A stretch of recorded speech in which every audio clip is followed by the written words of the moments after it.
Picture this. 9 experienced hikers head off into the remote, icy Ural Mountains. Days later, their tent is found. Bizarrely sliced open, but from the inside. Their bodies, discovered scattered around, some partially undressed in the brutal sub-zero temperatures. With horrific, unexplainable injuries, the official cause of death was chalked up to a compelling natural force. But what if that force wasn't so natural? What if the truth behind Dyatlov Pass is actually a carefully built lie? A Soviet-era secret so dark you were never ever meant to question it. For decades now, the whispers of a cover-up have swirled around this terrifying mystery. Now, the official story tries to tell us it was a sudden avalanche.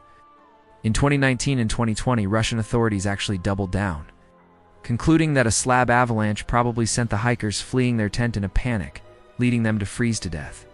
And in 2021, some scientific modeling even backed up the possibility that a rare kind of avalanche could have caused some of those injuries. But that neat little explanation starts to unravel pretty quickly when you look a bit closer. Why was the tent cut open from the inside? Why did some bodies have crushing chest and skull injuries that just do not line up with typical avalanche patterns, while others were missing their eyes and even a tongue? And what about the traces of radiation found on some of their clothes? These aren't just little oddities. They're massive holes in a story that feels way too convenient. Section 1. The whispers begin. Unveiling the conspiracy landscape. That official 1959 explanation, compelling natural force, was so vague it was practically begging for suspicion right from the get-go. And when the authorities immediately closed off the entire area for 3 years after the bodies were found, for a lot of people, that wasn't just a precaution. It was a blaring red flag. It screamed cover-up. It pointed to government interference, a desperate attempt to bury whatever really happened on Kholat Syakhl, which by the way translates to Dead Mountain. So the theories started bubbling up. And these weren't just wild guesses pulled from thin air. You've got to remember the backdrop. The Cold War. This was a time of intense secrecy, hush-hush military experiments, and a government notorious for controlling every piece of information. The whispers soon turned into persistent questions. Did these 9 hikers stumble onto something they were unsupposed to see? Were they silenced to protect state secrets? All those inconsistencies in the official story just kept feeding the growing belief that the Soviet government was hiding a truth far darker than anyone imagined. Section 2. Deep dive into compelling conspiracy theories, all right? Let's get into some of the big theories that just won't die. One of the most persistent ones points straight at secret Soviet weapons tests.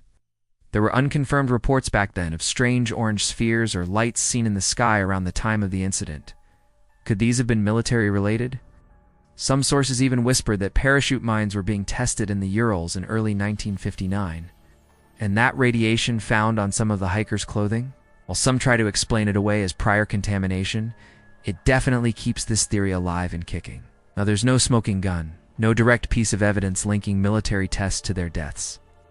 But the idea that these hikers witnessed some kind of disastrous experiment and were then either eliminated or just became unintended casualties. That's a seriously chilling thought. The sheer violence of some injuries, described as being like a car crash, really makes you think some force much more powerful than a simple snowslide was at play. Then you've got the theory of direct government, or even KGB interference. Maybe some operation went catastrophically wrong. The presence of Semyon Zolotaryov, an older man whose background was a bit more mysterious compared to the students, has always raised eyebrows. Was the whole expedition a cover for something else entirely? Were some members involved in activities that painted targets on their backs? And get this. Documents that surfaced much later, some of which were looked into by shows like Expedition Unknown, suggest that the authorities might have known about the hikers' deaths earlier than they officially admitted. We're talking a potential 20-day gap before the official inquiries even started, hinting that maybe, just maybe, there was an effort to control the story right from the beginning. The quick shutdown of the initial investigation and the decision to classify the files. That just made more people convinced this was no ordinary hiking accident. Section 3. The weight of the unexplained. Look, even if you want to dismiss the more out there theories, there are just so many unexplained details that make the avalanche story a really tough pill to swallow for a lot of us. The tent, for example, slashed from the inside, That suggests a desperate, immediate need to get out, right? But not necessarily from an avalanche, which you'd think would crush it from the outside. Then you have the hikers fleeing, some almost naked into fatally low temperatures. Now, some experts argue this could be paradoxical, undressing a known phenomenon in severe hypothermia. But others see it as clear evidence of a sudden, absolutely terrifying threat. The nature of those injuries, still deeply, deeply troubling. Crushed ribs and fractured skulls on bodies that showed no external signs of a struggle. How does a typical avalanche cause that? Ludmila Dubinina was found missing her tongue and eyes.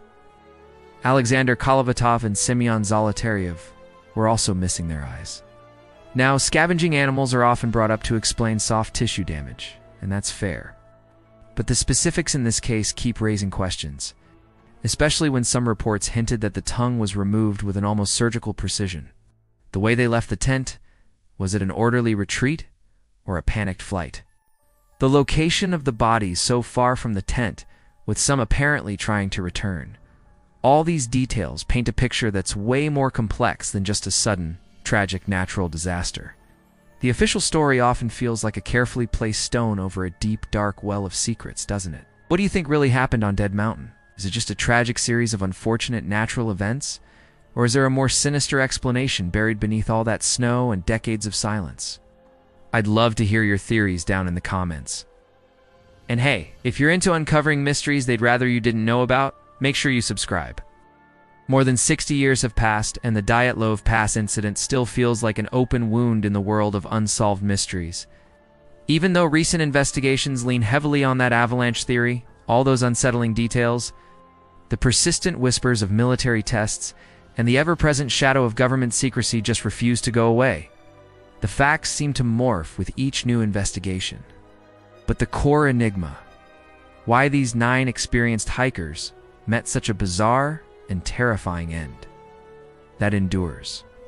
Perhaps the truth of what happened on Dead Mountain, that frigid February night in 1959, is exactly what the title of this story suggests. A secret you weren't meant to see. Cover-up designed to obscure a reality far more disturbing than any official explanation has ever dared to admit. The mountain holds its secrets close, but the questions and the conspiracies, they definitely live on.